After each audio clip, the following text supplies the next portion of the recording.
Good morning, everyone, and welcome to day 2 of the Public Play-Space Symposium. We hope you enjoyed yesterday's insightful discussions and felt inspired after listening to some of the experts in the field. There were some great discussions that took place, and we look forward to your participation today.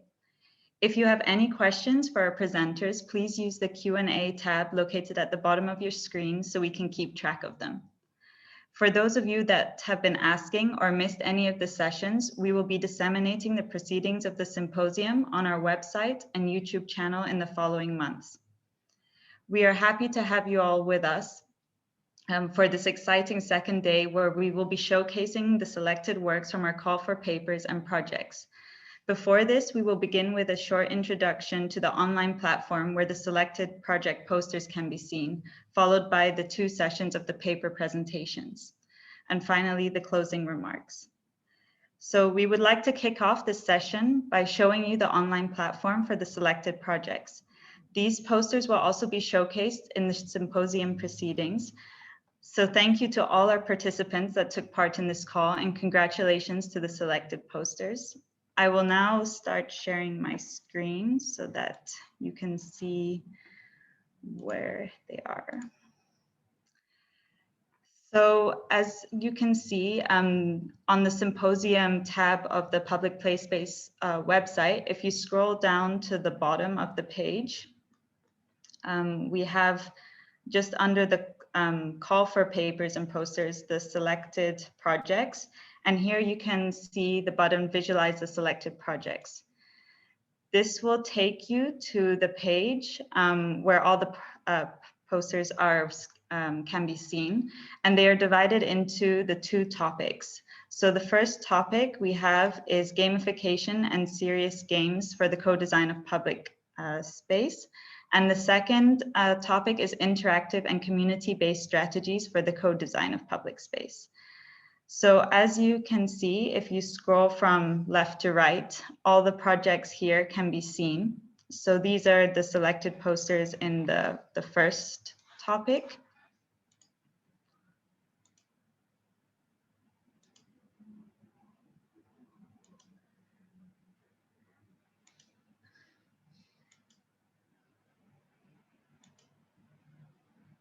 And underneath, you can also see all the details of the submitters and the title of their project. So for the second topic, here you can see all the selected posters again.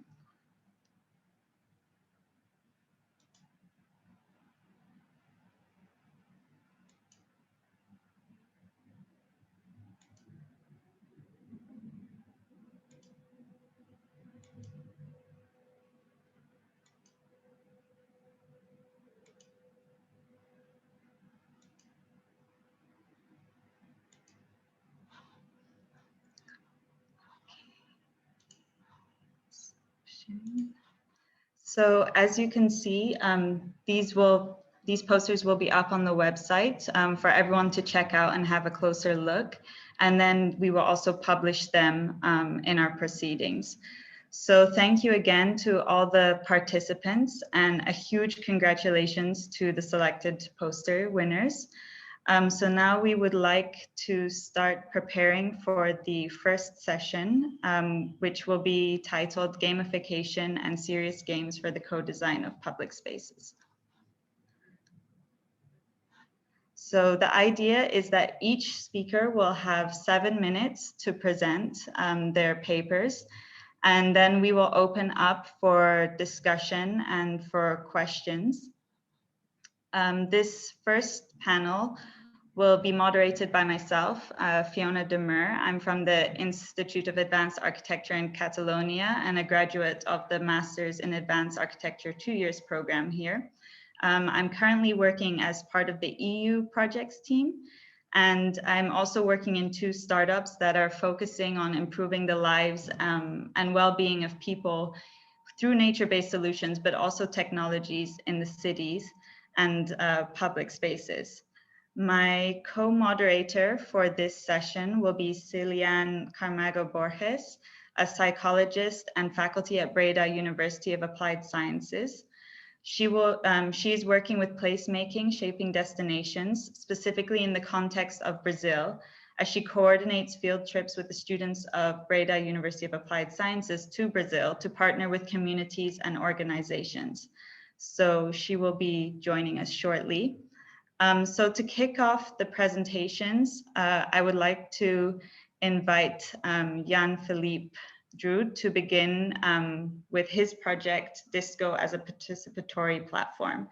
So if you would like to share your screen with us, that would be great. Yes, I'd love to, but I need the necessary, like I can't share right now, missing the vocabulary. So now it works. Yeah, here we go. Okay, hey everybody. So Jan-Philippe Drude, that was already said. I just start a timer here really quickly to not go over time so much. So Project Disco, first of all, that's a program on application I'm developing for my PhD.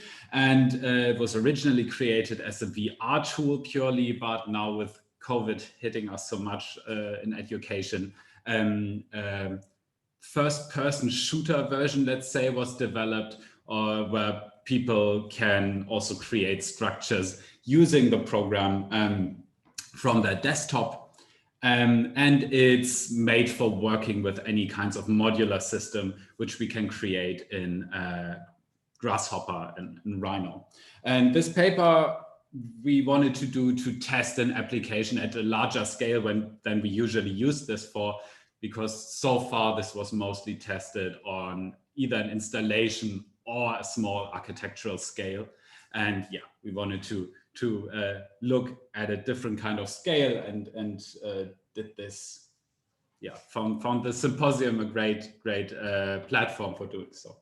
And I co-wrote the paper together with my colleague Valentin Zellmer. We are both working at the Leibniz University in Hanover at the chairs for digital methods and architecture and the chair for media architectural design. Okay, this just to base this in the surrounding fields a little bit. So on the background, I just posted these 3 different book covers. This belongs to the topic of discrete architecture. And together with this, a lot is based on the research of Jose Sanchez in platforms, participatory platforms and games, together with discrete design.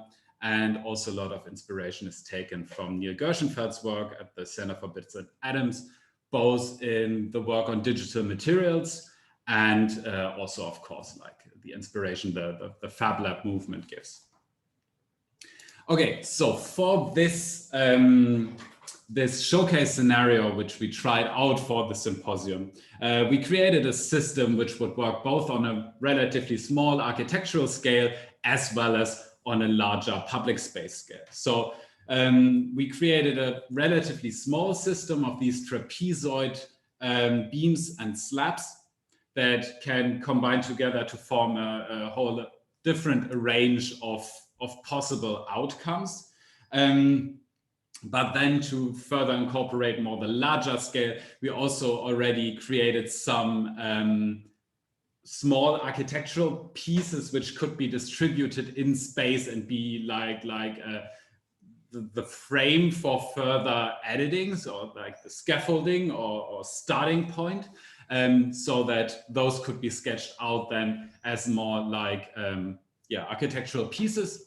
And then also we added some vegetation, different types of trees and shrubbery. Now, to make that really a participatory process, we then created several characters. So different players in the process, or different participants in our scenario, should have different rules in the overall scope of the design scenario.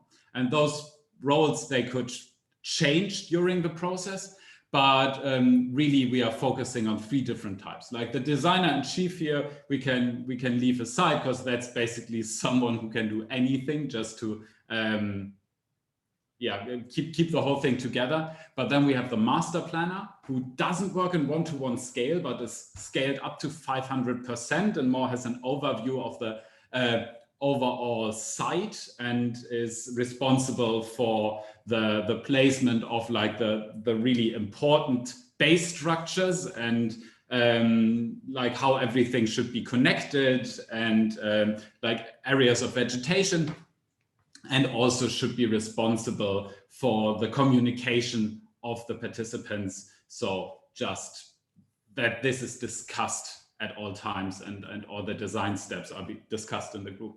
And then we have artisans and editors who then actually work on more like the individual placement of parts or vegetation and work on the architectural pieces in an additive way for the artisans, but also in a subtractive editing way for the editors. Now let's quickly look at a video of how this would work in the process. So this is the game, the platform.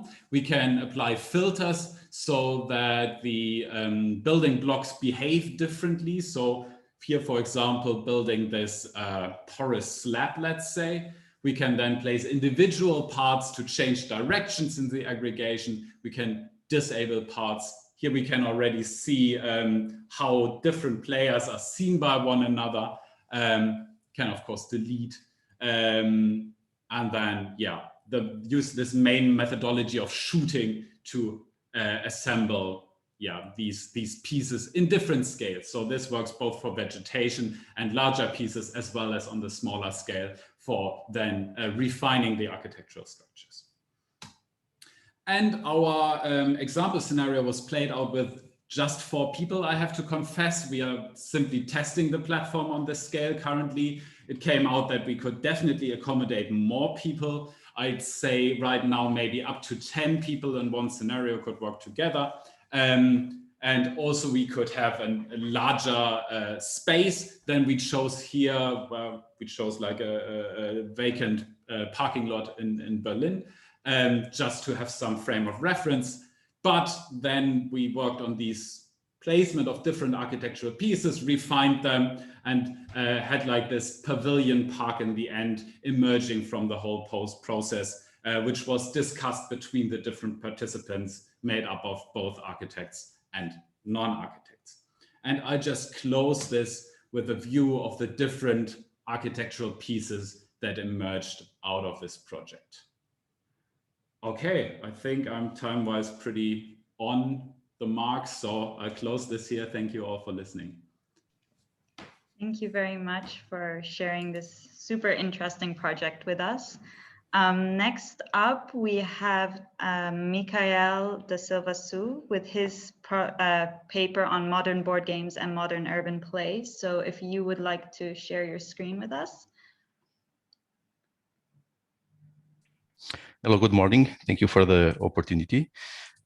I'll share my screen. Okay. Perfect. Can you see it? Can you hear me? Yes, all okay. Good. My name is Michael Sousa. I'm a PhD candidate from the University of Coimbra and a researcher from CITA Research Center. I'm going to share here some case studies and some examples of my ongoing work in building serious games through the use of modern board game mechanisms, something like that, to foster public and participatory planning and even collaborative planning.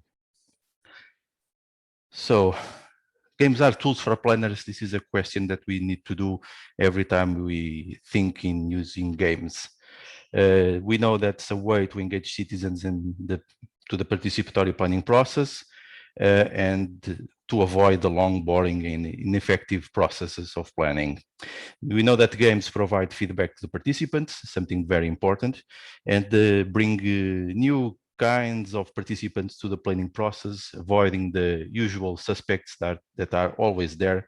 And we need to increase the quantity of participants and the type of participants. We know that games can increase the social bonding and nudging, and this is very important to our process here of using games. We know that increasing the resilience of a community beyond the planning exercise is very important, and that the games can help building this resilience. But why modern board games? This must be the question that you are all asking, I guess. Modern board games because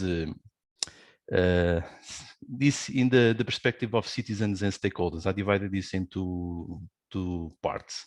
From the perspective of citizens and stakeholders, they are easier to grasp. So citizens can play them more easily. They do not demand any specific knowledge to play them, you can play them instantly, and they provide tangible ways to express ideas and decisions. And they provide engaging experiences. They can strengthen the social bonds because these games don't have, they only work if the participants make them work. So this is very important. They are very tangible and they don't have the black boxes that normally digital games have and that hide the system behind the game, beyond the game. From the planner's perspectives, they are easy to modify and adapt in real time.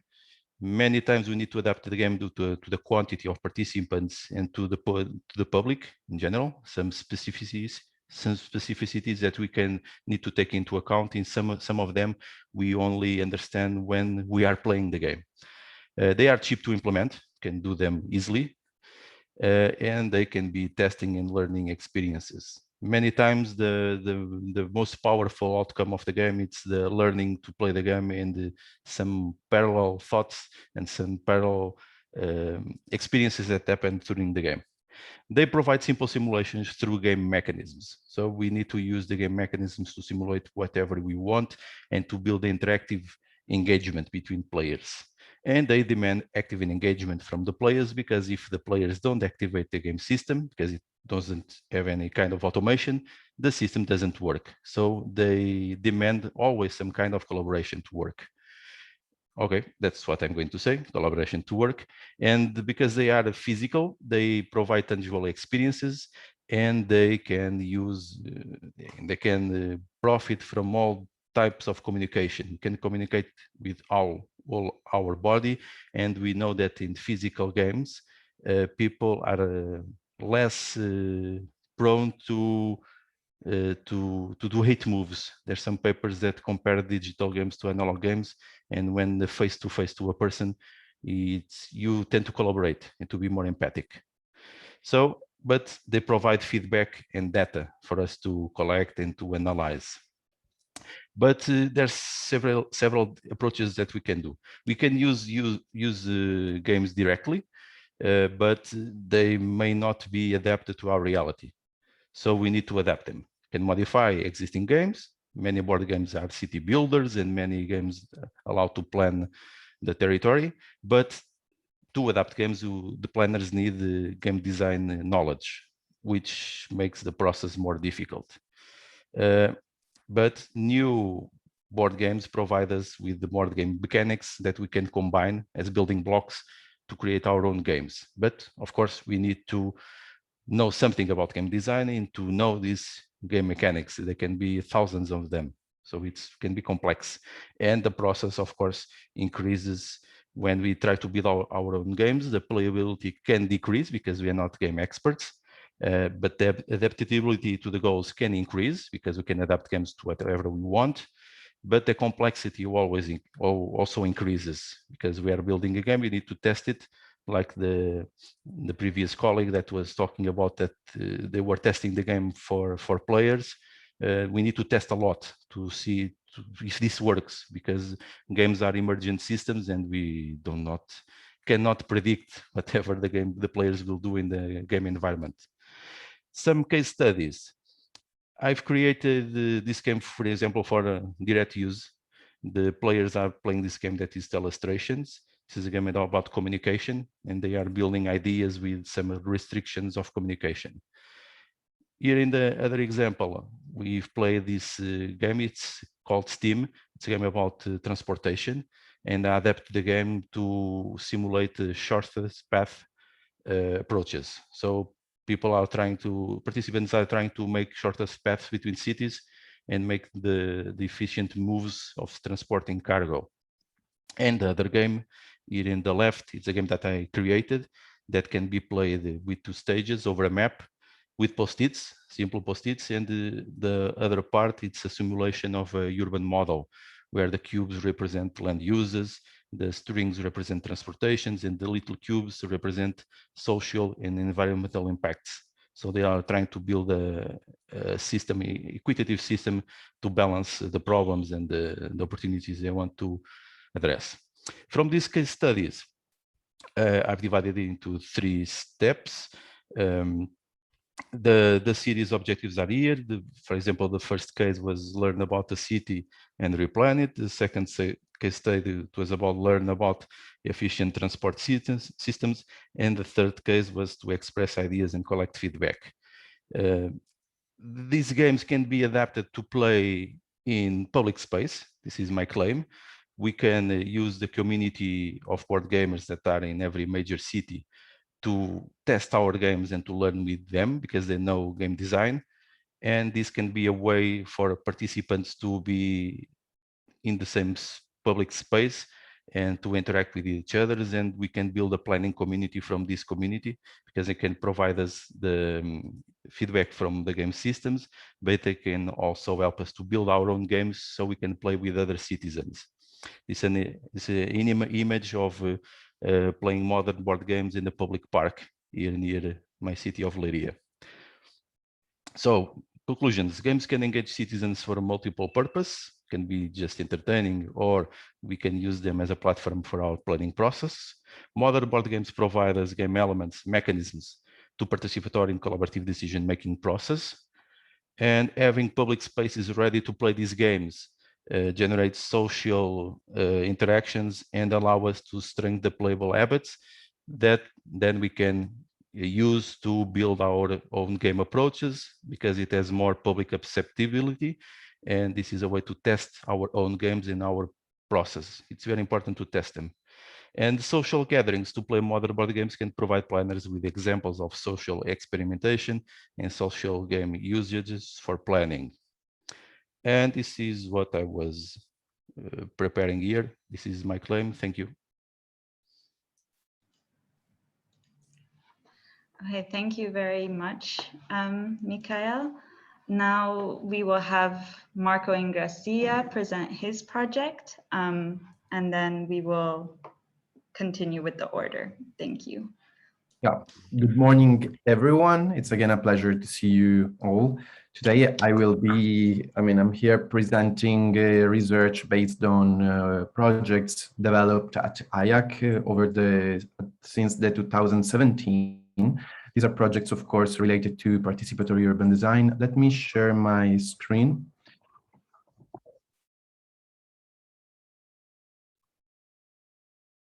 I hope you can see properly.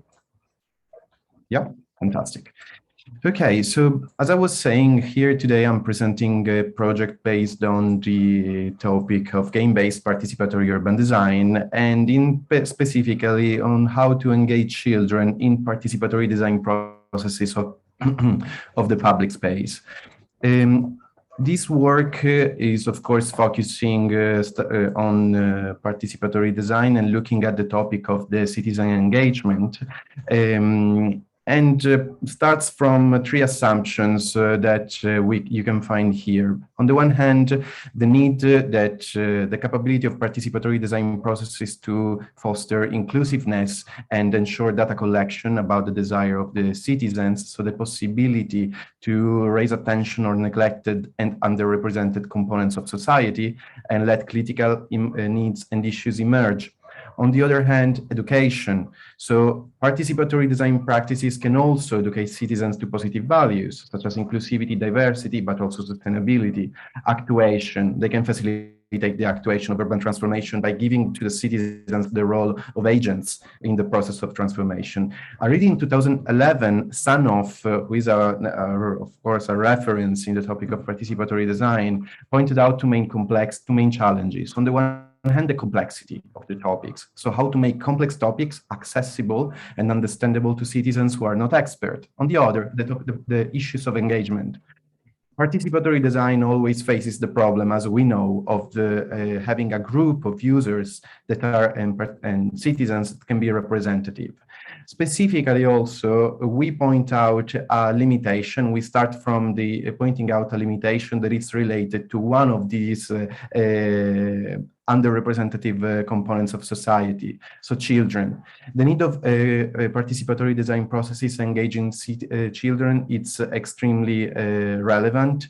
Bishop and Corvey prove with a fantastic research that this can also have a fantastic impact on the children to acquire social skill, but also on the design solution to be more comprehensive and inclusive. Yesterday, we have seen the fantastic work of presented by Sara Candiracci on this topic. So we start from looking at what can be innovative approaches to participatory urban design, assessing the capability of these novel approaches to engage this specific target group of children.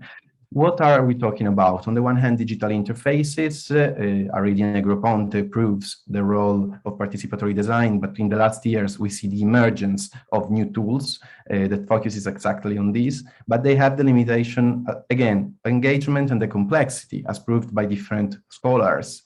We therefore look at serious games and gamification. Serious games for the ability to represent real issues through fiction, and also to perform complex tasks, but also to generate new skills in the citizens. And here we also refer to the work of Ekim Tan in Play the City about the capability to facilitate interaction of stakeholders. Regarding gamification, we want to refer exactly to the possibility to use in non-entertainment contexts, also scores, rules, challenges, or awards. Specifically for the possibility to engage children. And this is exactly the aim of the research, how to assess potential of serious game approaches and gamification strategies in order to involve children in participatory design processes. We present 3 case studies developed at IAC and are based on the use of a digital interface, 2 interfaces in parallel, analog and digital, and an analog digital interface. These case studies are assessed and compared based on their capability to engage children, obviously, the inclusiveness and data collection, and education. So how, if they are able really to transmit them positive values and let children develop skills in relation to sustainability and foster behavioral change. The first case study is the application of Super Barrio Barcelona, an app that for the digital interface that uses gamification strategies for with the objective of engaging citizens. It had already been developed in IAC in 2017 inside the Master in City and Technology. It had been tested already with citizens, and so it was out of our specific research that I'm presenting today. But basically, it shows a 3D environment of the public space with different modules that can be displaced and deployed in the public space. The objective of the game and the challenge is to have the most balanced neighborhood. So each module has an impact. Citizens and players learn about the impact and are kindly invited to develop a proposal that can be inclusive, but also and therefore balanced. In this way, also they learn about sustainability, and they have the possibility, of course, to express their desires. Let's go to our case studies as time is short. The first one was developed inside the premises of IAC with 20 children aged between 9 and 12 years. We've seen a fantastic feedback from the children, and about data collection, we collected each one played for around 20 minutes. So our conclusions for this first test is that actually Serious Game was able to engage children in this case beside the complexity. Also, they played for a long time, and this proves the gamification strategies can foster this kind of engagement. Moreover, the high level of data collection proves that the system, the digital interface can also be able to inform a participatory design process through data. But also we have seen that the children reviewed their proposal during the game because they felt and they were impacted by the metrics that were built. So also education and behavioral change, we believe, was able to work. About limitation, there was a limited interaction, and therefore, due to the fact that it's a digital interface, this was our main issue, the main limitation we found. And in the second test that again was made with children, we developed an analog interface. We tested this game, Super Barrio, in another context, an Italian city called Favara, as a small town actually. And we played with children with the game in the digital version, but also with an analog version that was based on multiplayer logic. So this analog interface was able to work as a control group in order to test functions of the digital version, but also as a way to test the potential of a multiplayer. What we have seen is that with the digital, we found the same conclusions actually, which was fantastic, of the test in Barcelona. And about the analog, we have seen that the score manually recorded created issues. We have seen also that the impact of the metrics with paper, with an analog, was not so good as the digital interface. So they were not able to change their behavior. So the educational impact, process was not as good as the digital version. But on the other hand, we have realized that the level of interaction was extremely good, and children were fostered to interact with one each other and interchange their opinion about the public space despite their age, and therefore generate also a sense of pride about a collective project. And this goes to the third case studies that we have developed inside the public play space project. Chiara Farinea yesterday showed a bit about this PPS Urban Game Board in Barcelona. And here we have an analog interface in the form of a game board augmented with sensing devices. So with a camera tracker, we can detect the behavior of the players, collect data about desires, but being an analog interface, we can have an easier interaction. So we're trying to take the good aspects from the first and from the second case study. In this case, we have limited usage, 20 players more or less, due to the impact of COVID. There was a second wave in Barcelona starting, but our observations were that level of engagement was very good. Children interacted each other with the other, but also with adults. And this kind of interaction between different ages was extremely interesting for us because it's not common in similar participatory processes. Again, there was a dialogue between participants about decisions to take. The physical elements to play can support this interaction more than the digital. Our conclusion was that this kind of 3D environment in reality was really beneficial to allow players to visualize and understand the scale of design, as well as the special relations in the built environment. And the validity of the board as a mediator for educational process was extremely clear.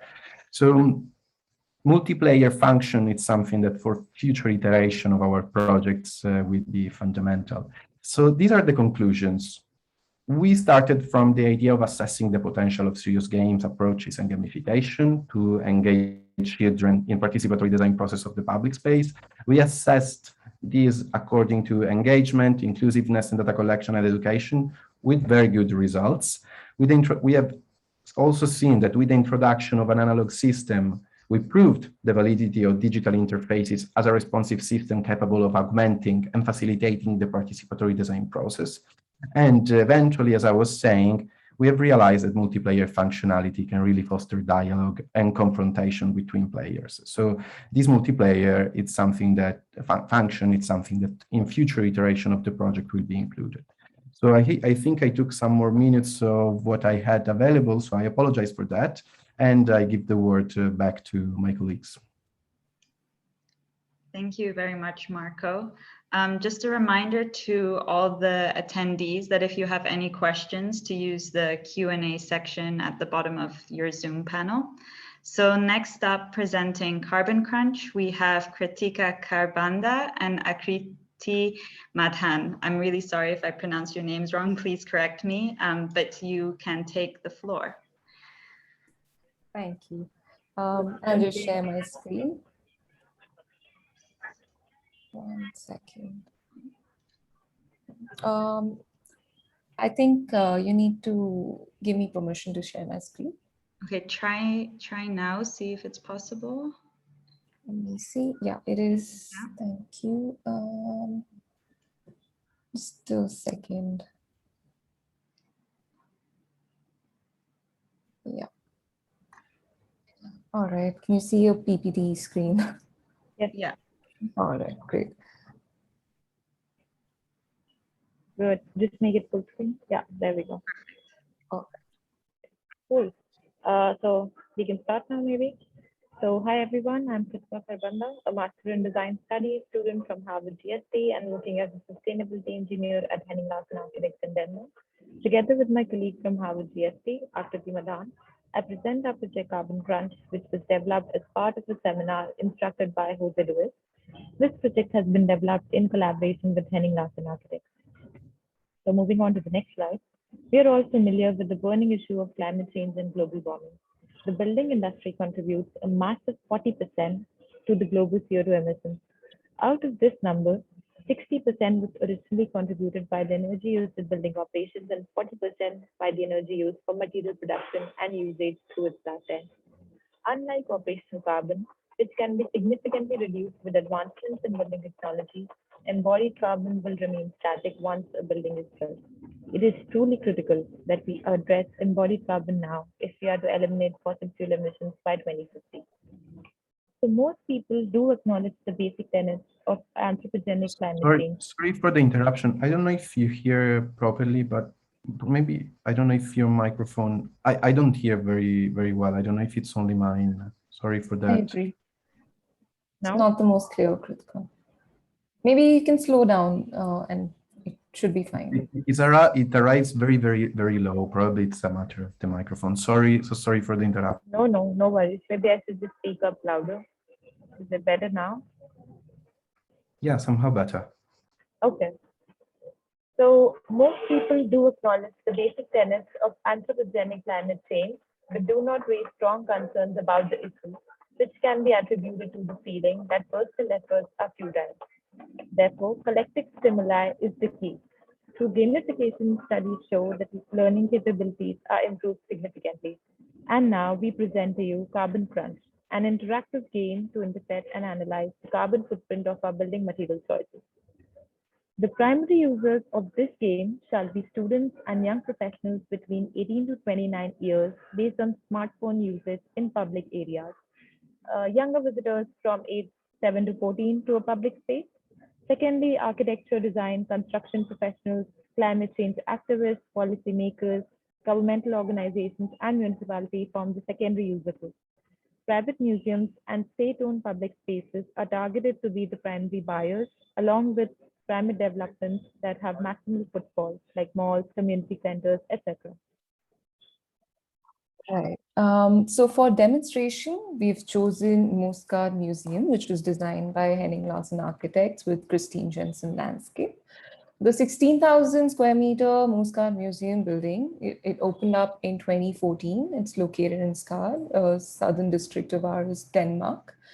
It was built with a key focus on creating value through a hierarchical integration of sustainability at the economic, social, and environmental level.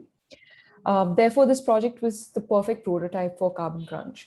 I would like to acknowledge that the 3D model, the drawing layout, and the material data for Muscard Museum has been graciously granted for the study by Henning Larsen Architects. Now, to embark on this digital twin journey, on entering the Muscard, visitors would basically scan a QR code through their phone, which would lead them to the game. Now, the game first introduces the player to what operational and embodied carbon is through intuitive graphs and charts. The player will then get a sustainability primer on the significance of good material choices and the influence on global warming potential. So as soon as gameplay starts and the player is introduced to the rules, they see a map of floating and glowing cubes called Zero, the information halo, which is distributed in different spatial locations on the plan of the Muscard. The cubes are so named to remind of the end goal of the game, which is basically to reduce embodied emissions as much as possible. And once the player enters a particular space in the digital walkthrough, they're prompted with augmented buttons pointing to different building assemblies, like you can see here in the visual. As we'll see in this illustrative example of a window frame, On clicking, the player is given basically 3 material options to choose from, along with specifications on cost of material and service life. Something like trade-offs that designers make in real life when choosing a material. So once the choice, the video, turn on. I will play it. I will play it. On choosing the material, the player is basically shown how the material performs in comparison to the other two in terms of global warming potential. And the score is further translated into something non-technical and tangible to the layman, which is number of trees they've saved or felled based on their choice of material. So now you'll see it in our demo, and then I'll talk a little more about it.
Great. So it was basically this, that the material choices are presented to the player. They select, let's say for a window, they select aluminium, and then that increases their global warming potential, and thus also increases the number of trees that they fell. So we'll see, as seen in the gameplay, the scoring strategy has been adopted to highlight the difficulties of arriving at a carbon positive scenario. Adding each material basically does increase the aggregate GWP, which is global warming potential, due to individual contributions. However, there are also materials like timber, which actually help sequester carbon. So that will basically lower your score, lower your GWP figure. And using materials with high embodied carbon or material intensity like concrete will basically increase the building's total emissions. So such materials have a very severe impact on the final score, and the player basically through this play will be able to understand which materials are more environmentally friendly. So in this game, paradoxically, a diminutive score which highlights that fewer trees have been felled makes you the winner. And the algorithm basically suggests that reaching a positive score, suggesting that the number of planted trees is extremely difficult to achieve for a building. So CarbonCrunch has been built to be adopted by governments and agencies who care about the environment, and it can be easily adopted to several open, semi-open, and enclosed city landmarks across the world. As a future scope of work, we would really like to refine our scoring strategy. Currently, as Akriti just discussed, CarbonCrunch uses trees to measure the final score to convey the significance of material choices. However, studies have shown that citizens respond much better to urgency when trade-offs are presented in economic units, which can be electricity bill, carbon tax, etc. Also, expanding the game for an AR/VR integration will improve the user experience drastically. So our main ambitions for the game that we are driven to raise awareness on environmental material impact through this project, and we envision it to be the stimuli for knowledge. Secondly, we also want to empower and give agency to citizens for making more sustainable material choices. Lastly, and most importantly, we want to channelize the urgency for governments and municipalities to finally lay relevant policy frameworks so individual efforts don't go in vain. We would like to acknowledge all contributors for their help, time, patience, and criticism to develop this project. We now invite you to scan the QR code on screen to download the beta version of the game. Also, we welcome any external technical collaborators for further development of this game. In the end, we thank the organizers for this wonderful opportunity and to the listeners for their patience. Thank you so much. Thank you, guys. Thank you very much for sharing that super interesting project. Next up, we have John Aguirre and Constanza Tremante. Take the floor, please. Hello, everybody, and good morning. My name is John Aguirre and I am partner at the Office of Integrated Urban Planning, Paisaje Transversal, and with me will be presenting Constanza Tremante, intern from the NYU University. Today we'll be talking about how we integrate gamification and serious games into the urban regeneration processes. Before we start with the topic, just a few words on Paisaje Transversal. We are an urban planning office specialized in sustainable development and urban innovation. And what we do, we can resume it in this sentence on listening to transform the city. How we listen to humans and non-humans in the city to boost participatory and integrated processes of transformation, of urban transformation, focused in the design of collaborative space, in the urban regeneration of the private neighborhoods, also in the city planning and in the territorial planning. We have more than 10 years of experience and more than 150 projects developed not only in Spain, but also in Europe and Latin America. Today, our approach is this idea of how we integrate games and gamification integrated urban regeneration processes, the idea on how to create more ludical and pedagogical environments for participation, and also focusing on citizen engagement and how to boost this participation of citizens and stakeholders in order to create a better atmosphere or better ways on this citizen engagement.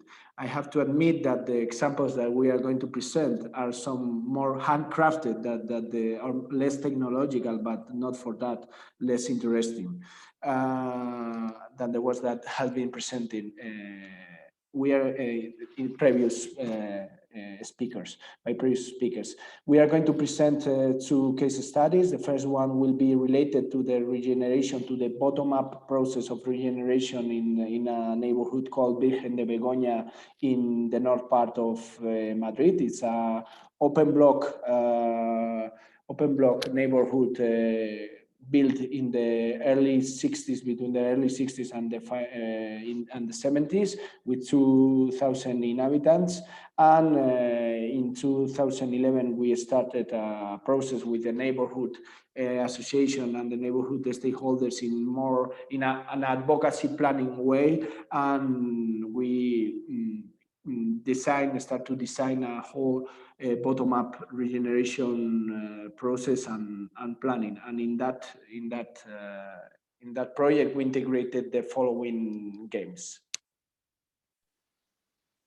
So the first initiative that Paisaje Transversal introduced is called Trivial de Virgen de Begoña, which served as an introduction to local geography, history, and neighborhood dynamics. Each team was created by their neighborhood areas. So depending where each citizen lived, they were split on that. And they were split between the colors of yellow, pink, and green. Each team took turns rolling the dice and answering questions about a specific issue that interested them. And if they answered correctly, they would flag a designated area within their neighborhood, which means that they wanted to make a specific change. The aim of this game was to engage citizens within their communities and to inform them of the current issues that they may or may not be aware of. and the community members might learn about issues that they thought that were trivial and could become more willing to care about them, while also researchers were able to understand the community's preferences. If you can turn to the next slide.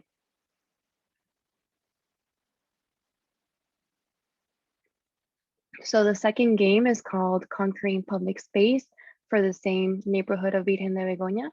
And this game, Paisaje Transversal, used the same concept as the Party and Co game, which included different types of games like Pictionary, Taboo, or just general questions about the neighborhood.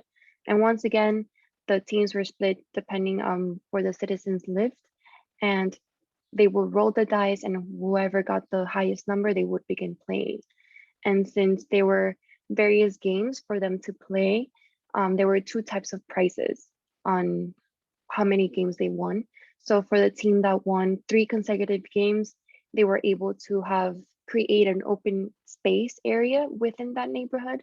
And then for the team with 4 consecutive games, they could choose different types of options, like planting trees or eliminating an architectural barrier and so on.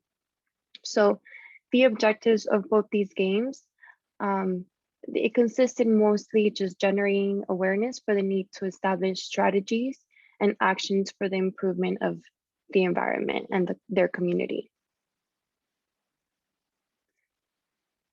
Okay, the next case study is based on another process, a larger process of urban regeneration in Olot, in the north part of Catalonia, in the neighborhood of San Miquel, a project that we developed in 2014 and established also the basis for a major municipal program for integrated urban regeneration of the private neighborhoods. And just to mention that this project, the whole program and the project, not only for this neighborhood, but also for the historical city center of Olot, were presented at the Spanish Pavilion in the Biennale of Venice this year. And well, this will be the game that we used there.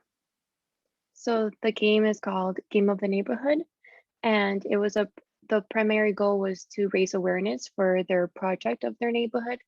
And this game, compared to the other ones, the groups were chosen randomly at the day of the event, and each group was giving a set of questions based on the neighborhood, which included geography, history, society, culture, and the environment.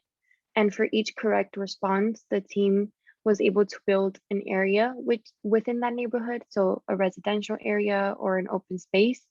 And then each team earned tokens for each correct response. And they could use this money towards their neighborhood, which each modification that they wanted to do had an assigned value. And it was based on how difficult it would be, based on mobility, accessibility, and public and free space. As the questions were answered, each team determined together which improvement was necessary for their neighborhood and where they should be placed. And as a result of the improvement activities, the participants began to collaborate a more collective decision based on their neighborhood suggestions. And overall, Paisaje Transversal was able to notice that mobility was one of the most important issues, and there was a pressing concern due to lack of open space.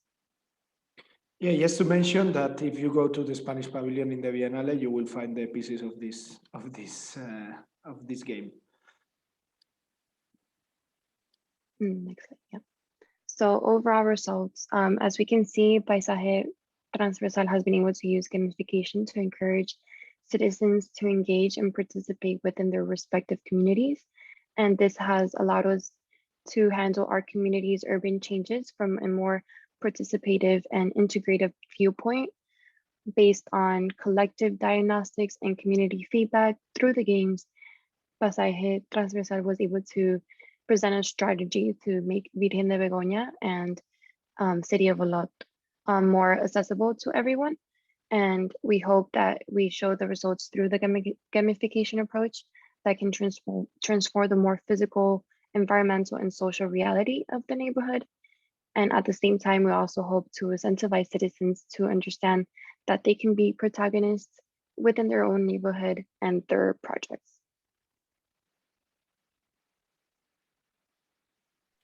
So thank you very much, and I hope you will find it interesting, this presentation. Thank you very much for sharing all your work with us. Next up, we have Jessica Weber-Sabil, who will be talking to us about sustainable tourism. So take the floor.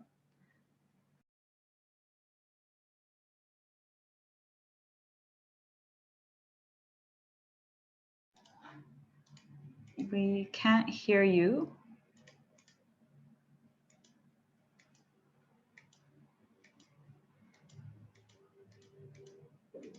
Of course not. Sorry for that. Right, I start again.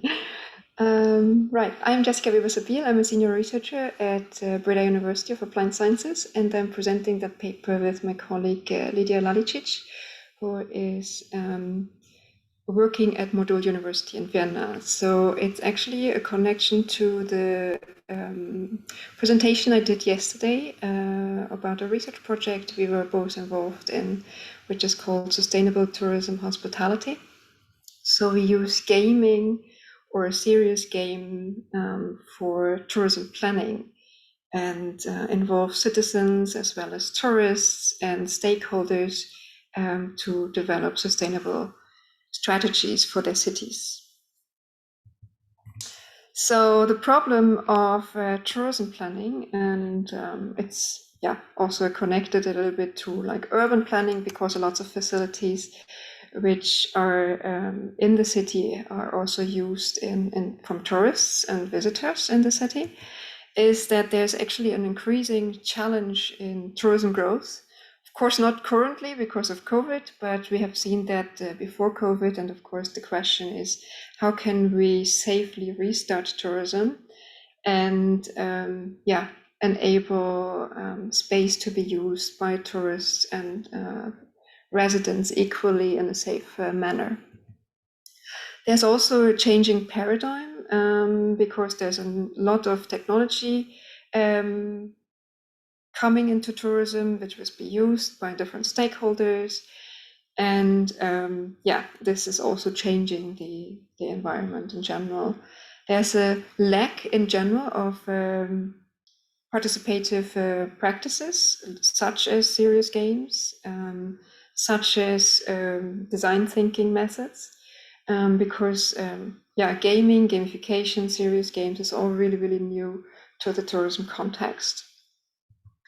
And also there's a lack of disruptive methods which supports planning statuses in general, because they're all really basically on quantitative and qualitative research methods. There's different types of stakeholders, the voices of different types of stakeholders is not really being reflected on it. So there's no tools or platforms for enabling co-creation as such yet.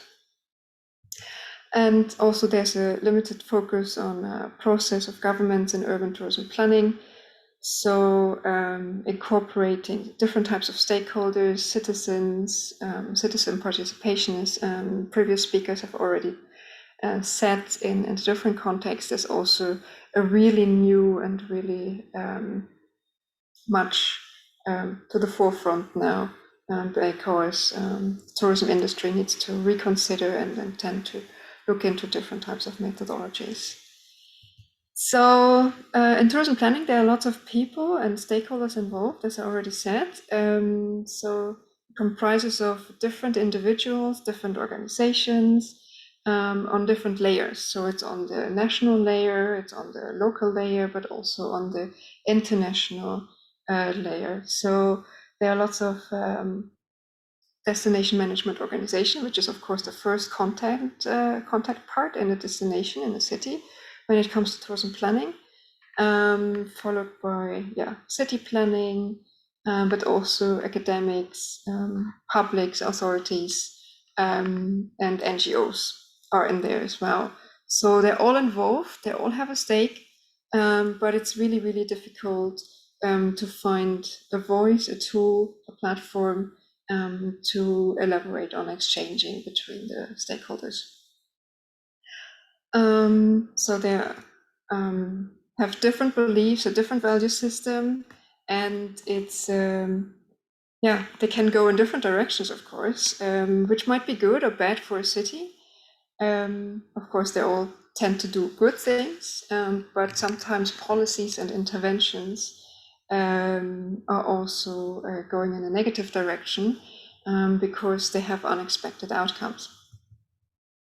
So it's often therefore difficult to bring stakeholders to agreements or to come to a conclusion, come to a decision. So that's why the SKITOS, the Sustainable Tourism and Hospitality game, has been implemented, which is a really flexible game. Can be implemented into different cities, which you already have seen yesterday. So we have applied it into 6 cities, and we will further apply it to other cities as well. We have requests from Japan to Canada, but also apart from different European cities as well.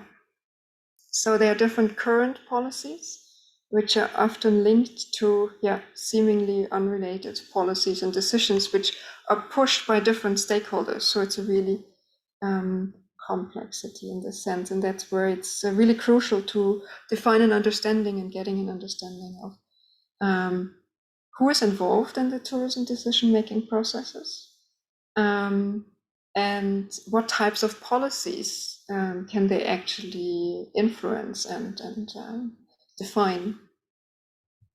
So I'll give you a little bit of an overview of different types of policies. Of course, there are regulations, incentives. There are different marketing strategies when it comes to making the city more attractive for some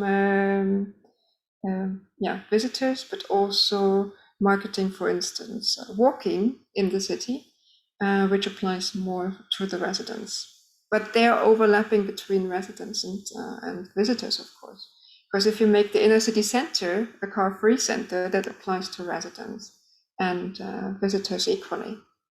And that causes, of course, a lot of problems, because you have to have the right infrastructure, you have the right facilities to make it a car-free city, for instance.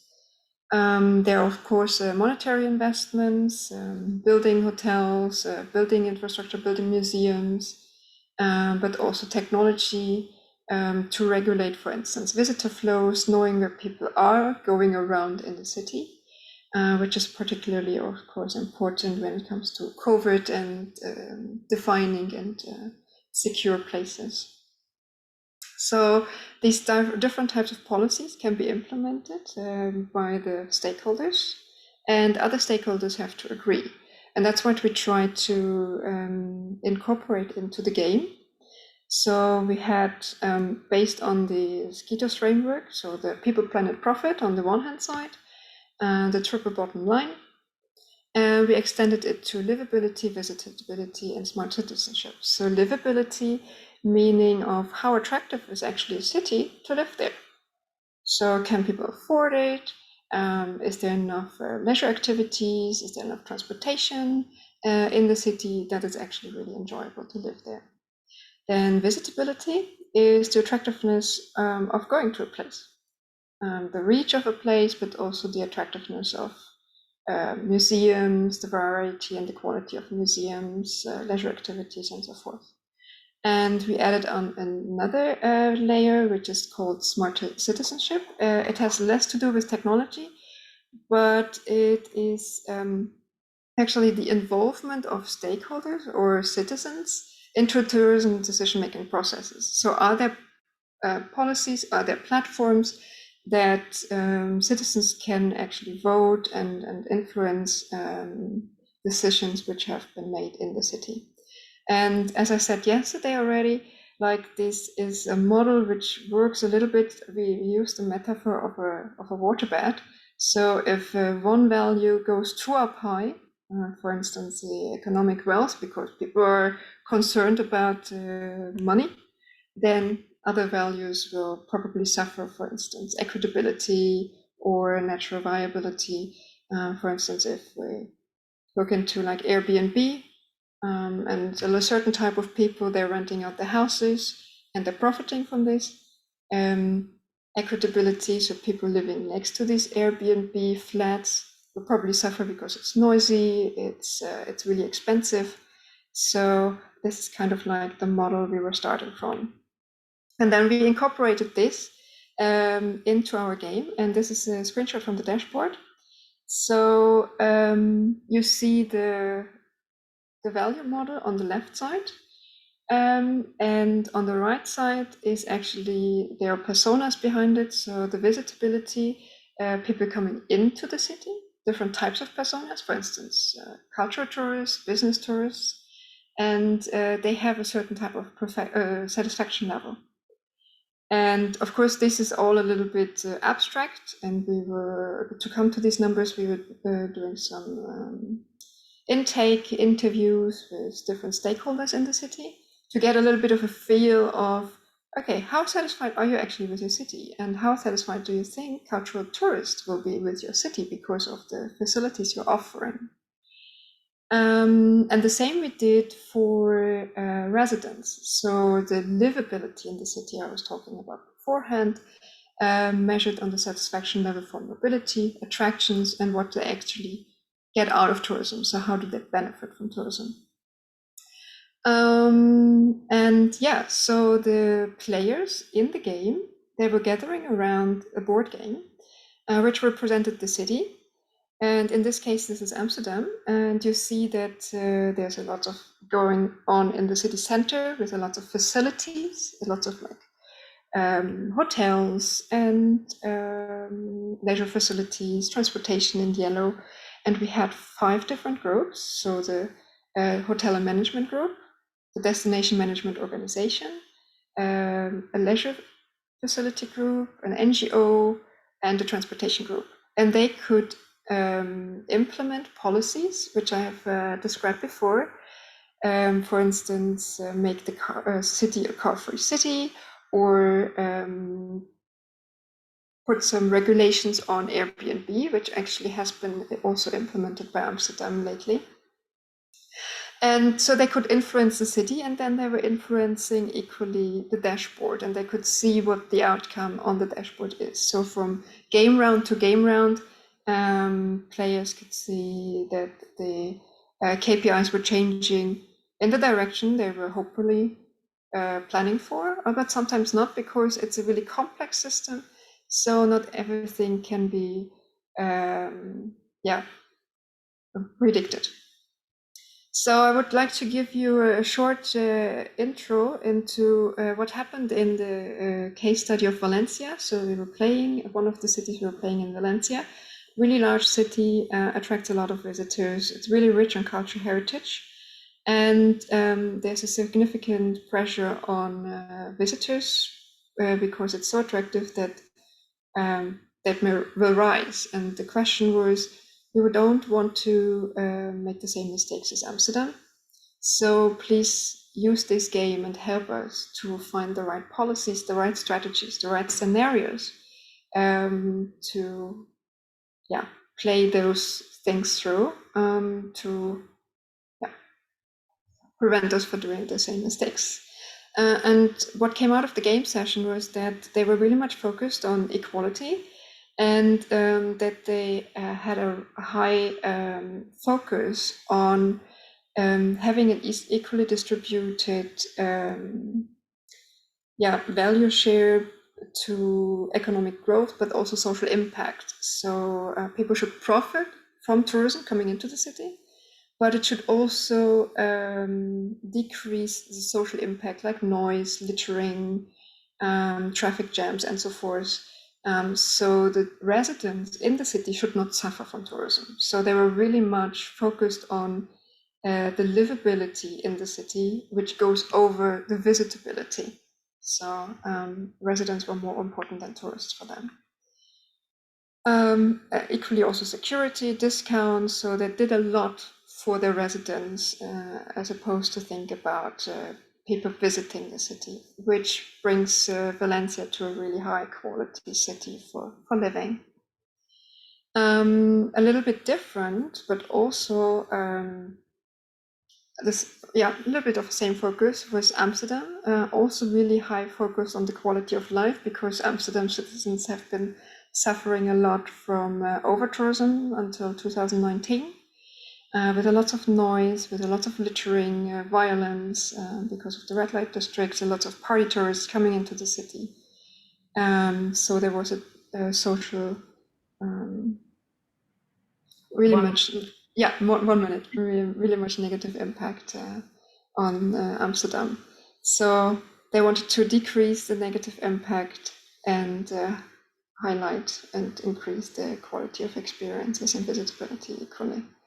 So as a summary, we cannot really compare the different game sessions between the cities, because every city, and we were playing in 6 cities, had a different focus. There were also different players involved. Sometimes we were playing with citizens, which had a really loud voice, especially in Amsterdam.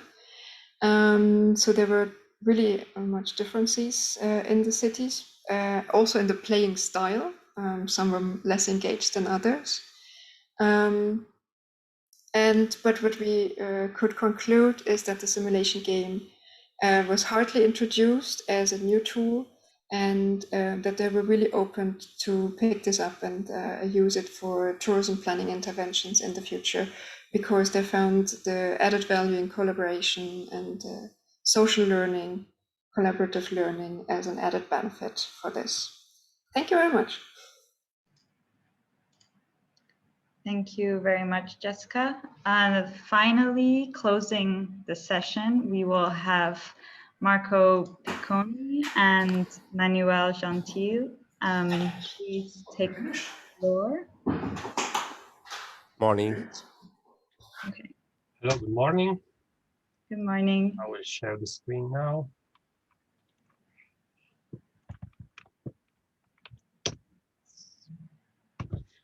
Okay, here we go.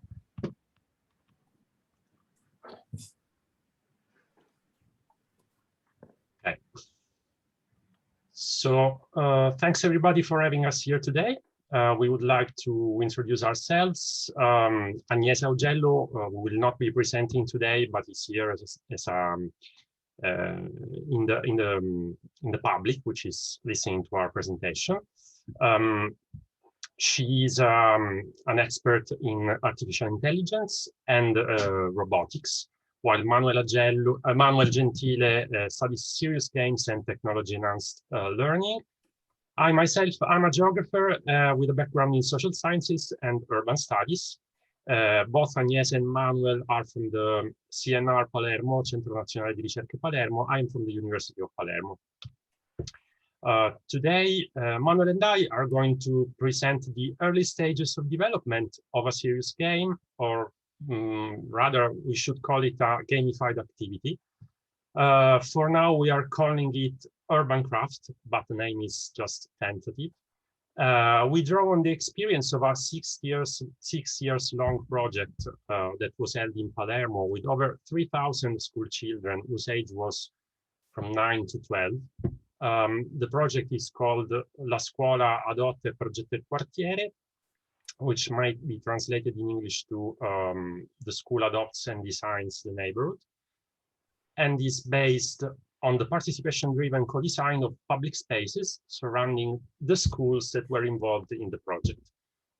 Our institutions have partnered with the municipality of Palermo. We have signed a memorandum of understanding with the municipality.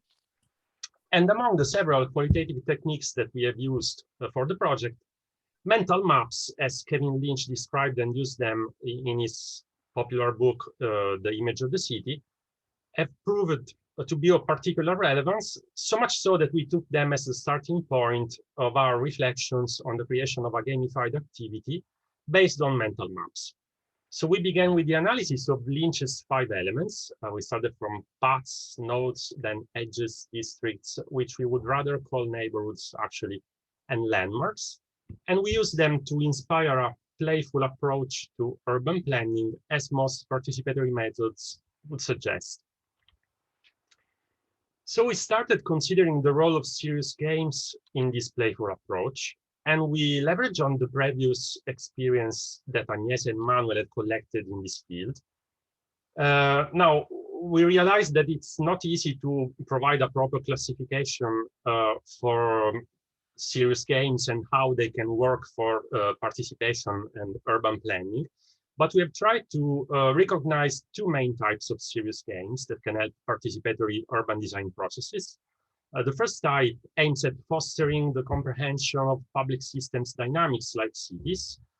And for instance, yesterday, Helmut showed us how useful pedestrian simulations can be in that regard. The second type includes games that facilitate the architectural design of spaces. And we have seen many examples of that yesterday. For instance, the Play the City project that was described by Ekin. And these are a sort of more technological and digital version of planning for real or other similar analogic techniques. We have decided to design a series of games that would belong to a third type by aiming at building a shared spatial idea of public space. And Manuel will show this in details later on. The next step was considering how a serious game could support a collaborative knowledge building process, facilitating the negotiation of subjective points of view related to the perception of public spaces, which is the core of Lynch's discourse. The geographical scale that we have decided to use is the neighborhood, or the district as Lynch would name it, as we believe it's easier for school children to grasp and understand the idea of neighborhood instead of more complex ideas like cities, for instance. All the activities we have designed should be driven by teachers. With a virtual assistant, Manuel will describe it later, the virtual assistant should facilitate the collaborative building of the shared mental map. And now I will leave the floor to Manuel for more details and more technical details on how the game should work. Thank you, Marco. In this slide, we present the prototype of Urban Craft. Through a very simple interface, the user will work on a two-dimensional space to build the representation of his idea of the neighborhood. She will be able to do this using the inventory elements. Inventory is a library in which is possible to find both a simplified representation of the Lynch elements and their instantiated version on the specific use case that can be built by the teacher to prepare the activity. The workspace is an interactive space where the user collaborates in the shared construction that emerge through the interaction between the various mental map.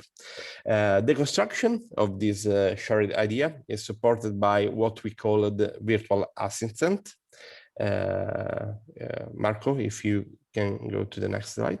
Virtual assistant is a virtual agent that, through the semantic analysis of the information provided by the user, such as tag, textual description, and so on, will allow the integration of the different mental map. It will sometimes do this by creating automatic links or by suggesting user to insert links or new elements. Of course, this process is built around the idea of the game. In fact, the user are competing. The competition is driven by a score designed to evaluate the contribution provided by the user to the shared map idea. The measure will be built to value the user contribution in terms of increasing the connectivity of what we analyze as a graph, and so there are a lot of measure picking from the graph theory that we can use to highlight this contribution. To recap, we have presented a game idea based on Lynch's mental map. This game represents a first step in the design of the public space, in the co-design of the public space, that must pass, in our opinion, from a phase of analysis of those space. According to the Lalicic approach, we will rely on the participant experience to increase their awareness. And of course, this process, we will, of course, must be confronted with the experience in the field that can provide us essential indication both on the game itself and also on the activity model in which the game is inserted. So thank you for the presentation. Thank you very much. So thank you to all our participants for their fascinating and very insightful presentations. So now we would like to open up for a discussion. So I'm going to start off with the first question. It's directed to everyone, so whoever has an answer or would like to share some words, feel free. So throughout all of your presentations, we've seen examples of analog, digital, and hybrid games. So do you believe that with the advancements in technology, that digital gamification strategies will eventually make analog games obsolete as a strategy for co-design? And if so, how do we take also these digital interfaces to places in the world that maybe don't have access to all these technologies?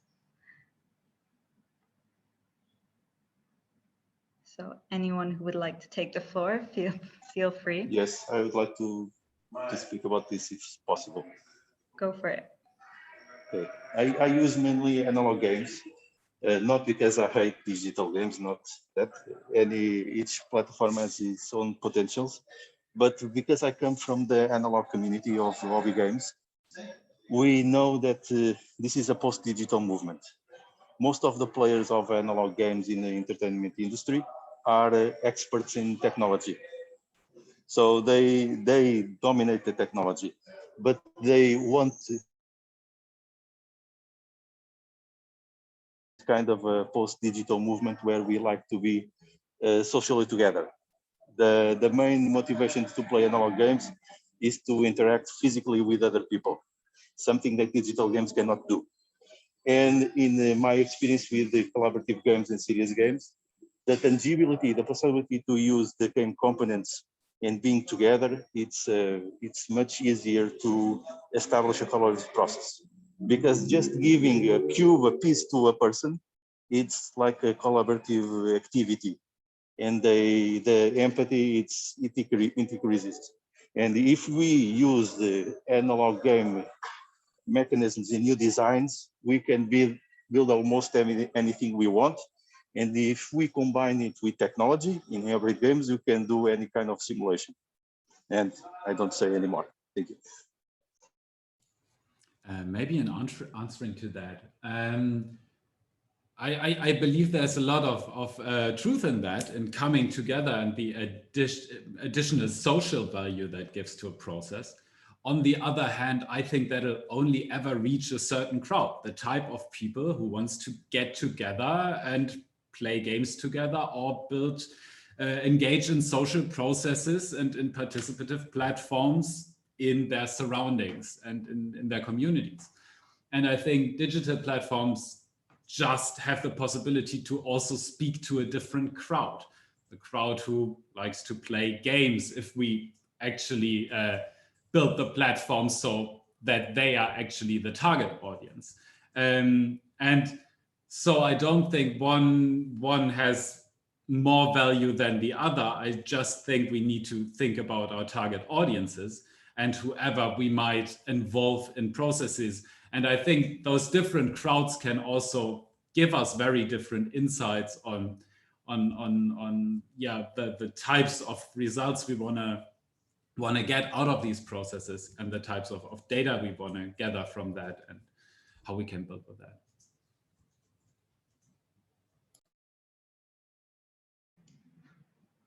Would anyone else like to share some words? Otherwise, I will hand it over to Celian. May I very quickly just, I mean, I totally agree also with Jean-Philippe. I don't believe it is possible to say to forget and remove analog interaction in the future. From what we've presented today, it was particularly interesting for us. Some of the findings that we have seen is that it is possible to embed digital interaction or data collection or other features that are based on ICT inside analog processes. And this kind of interaction, which for instance, we've also seen in the project of Jessica and of course many others, it is absolutely interesting. The idea of that in the future we will just have digital interfaces, I don't believe it, as I didn't believe years ago that physical books would have been abandoned. We still see that people read books, and this is related to the way how our cognition system is working. We are able to interact better with a book. So we are able to interact in a better way with an analog interface. However, we cannot forget that the digital layer, it's fundamental to increase the audience, to increase data collection. And that's why, I believe that this kind of interaction and this presence of two layers can be the most interesting aspect. And this is the most challenging one, because the findings from one have to be collected, put together with the other. So it's a challenge, and that's why it's interesting. Yeah.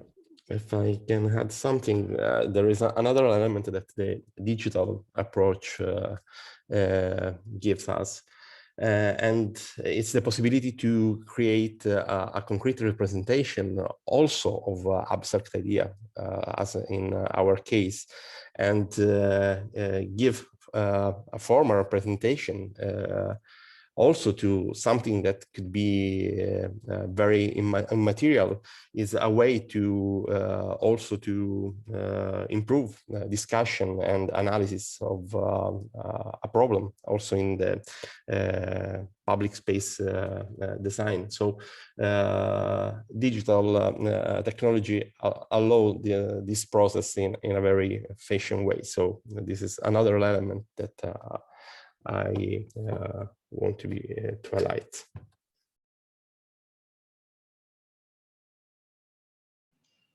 Hi, Celian, do you have any questions for our panel? Thank you, Fiona. Well, first of all, I would like to thank all of the presenters today, very inspiring presentations. And I will just continue with Fiona questions, but adding another layer based on the answers of you guys. So coming from psychology, I work a lot with relational technology, which is the technology that goes in between the digital technology. So if we want engagement, participation, how do we relate to the people involved in the play, in the game, in order to truly bring participation, in order to truly bring those different believing systems together to allow us better decision making. So my question to all of you is, can you think of some specific techniques or trigger in relational technology that allow you to create this participation when you present a game? So you have a game, usually you design previously and you offer a game to these participants. How do you trigger their engagement? How do you trigger dialogue? Like maybe some small tips for us, like little elements that helps you to create this process.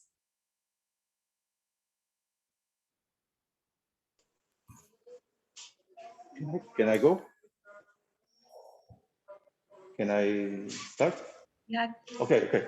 In my case, because I use analog games, I'm conducting right now a session about serious games where we are planning to increase the safety of a urban area. I use co-design.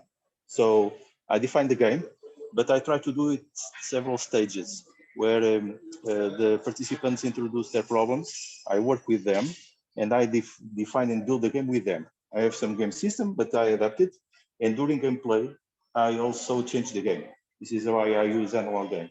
And sometimes I use technology, for example, as ways to express the data of the changing of the game state. This is something that I use sometimes. And due to COVID, I also try to bring these analog game mechanics to an online environment. It's possible to do these online games in online environments, but what I suggest, and I think it's very, very important to create engagement in analog or digital games, is the facilitation. We need always someone to facilitate the process, to help the participants to understand them and to adapt the game. And then sometimes the debriefing, the data collection, the most important of it, it's in the debriefing process after the game is played. So that's my contribution. Thank you. May I add to this from Mikhail? So when we designed the Skitos game, it was really important to understand who are actually the players. So having a user-centered or player-centered design is really, really important to know, like, have they played games before? What type of games have they played before? And are they willing and motivated to play? And on the other side, it's also important that they can somehow relate to the game. So what you've seen with the game board, for instance, is that they are actually hooked into the story by relating to their city and identifying and recognizing their city again. So it's really important that they see, like, oh, okay, this is the city which we actually have to influence and can influence, and then empower actually the players with different methods that they can influence something, and that it's not always right or wrong, but it's actually negotiable. So to create a safe space for the players to do whatever they want to do, to try things out, to test. And that's really important for the moderator, for the facilitator, to encourage the players that, first of all, they find themselves as protagonists in the stories and enable them to move things around, and that they can break things and that they can test things out. I think that's really important for our games.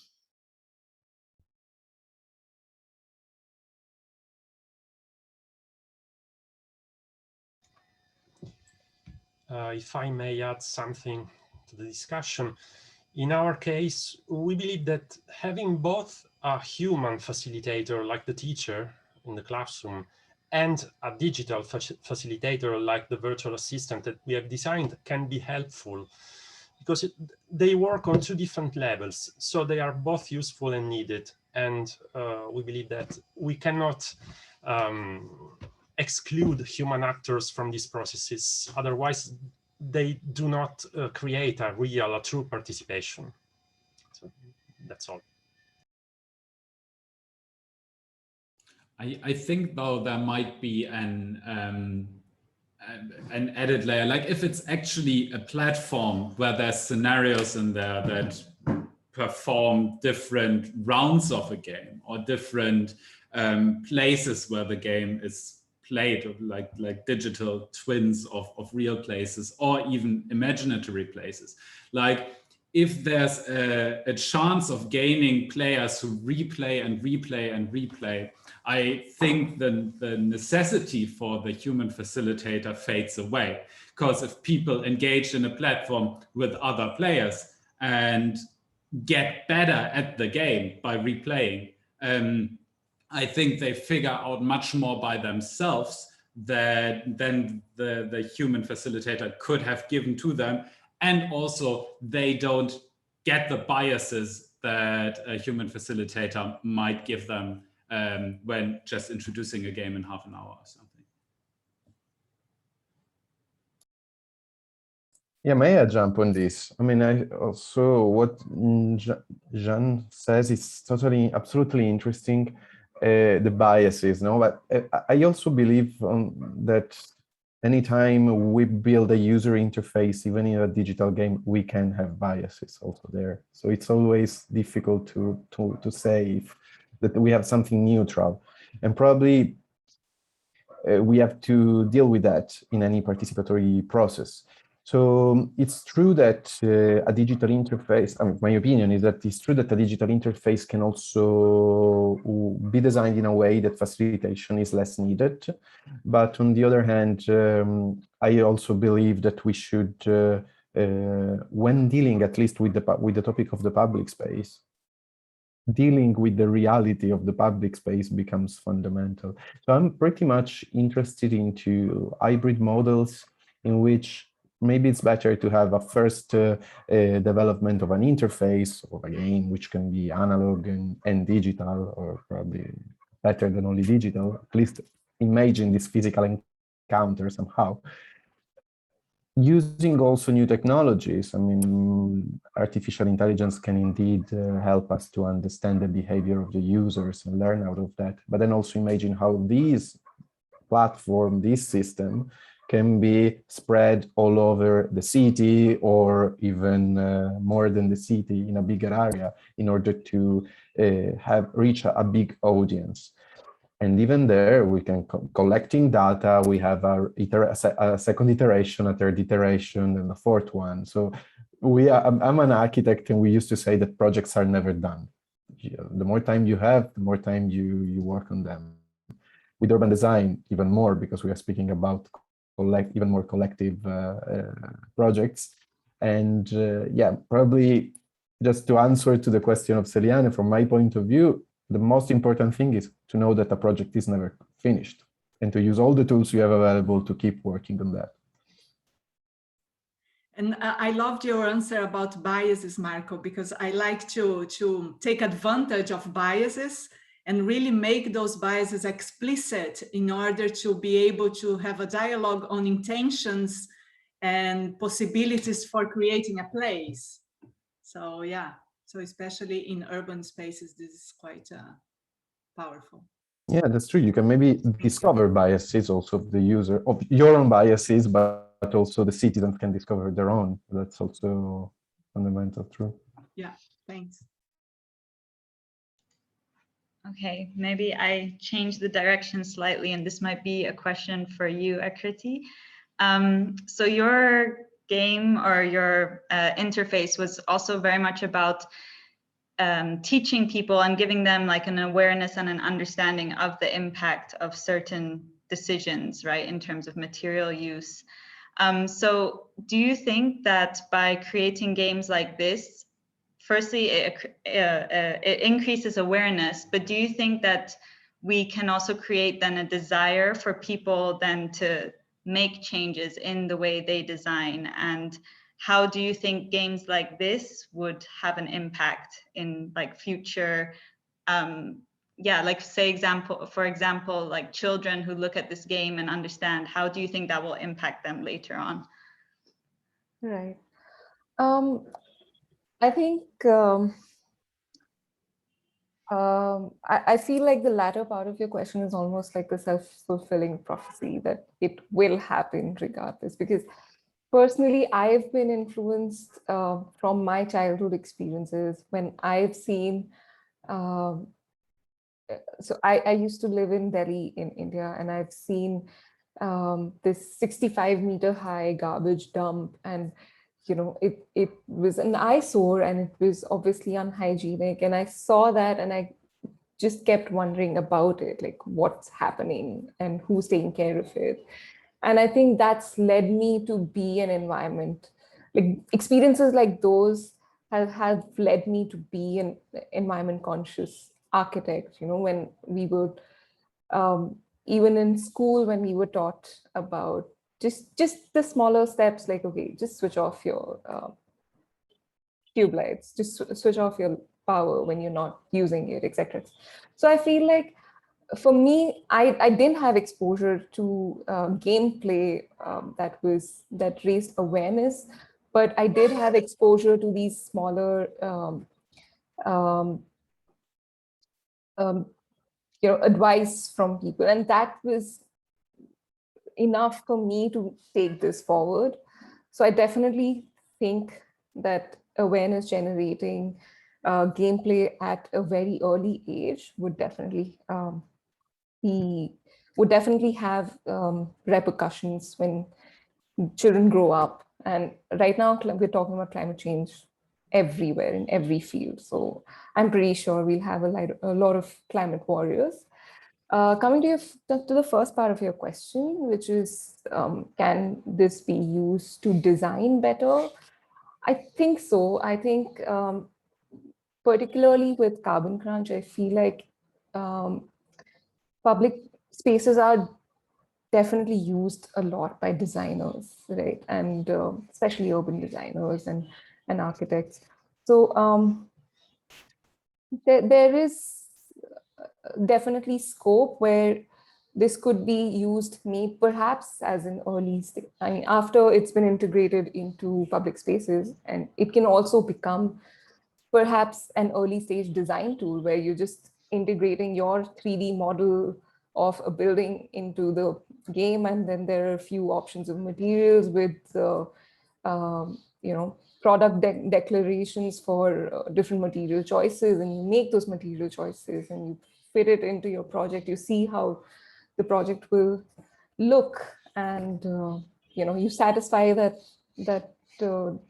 urge as a designer that you want this project to look good, but you also want it to be sustainable. So, and if it's giving you a live score of your global warming potential, I mean, there would be nothing like it. So I definitely think that there's potential for this to become an early stage design tool as well. Thank you very much for kind of giving us a bit more of a elaboration on that topic. I think we are going to wrap up this session now. Thank you very much to Cillian for also contributing to this discussion, and to all you participants for super impressive games. And we look forward to sharing your work on our platforms in the coming months. So thank you very much, and enjoy the rest of your day. And now we will have a short break. We will be back at 12:10 to start the second panel with interactive and community-based strategies for the co-design of public space. So see you all then.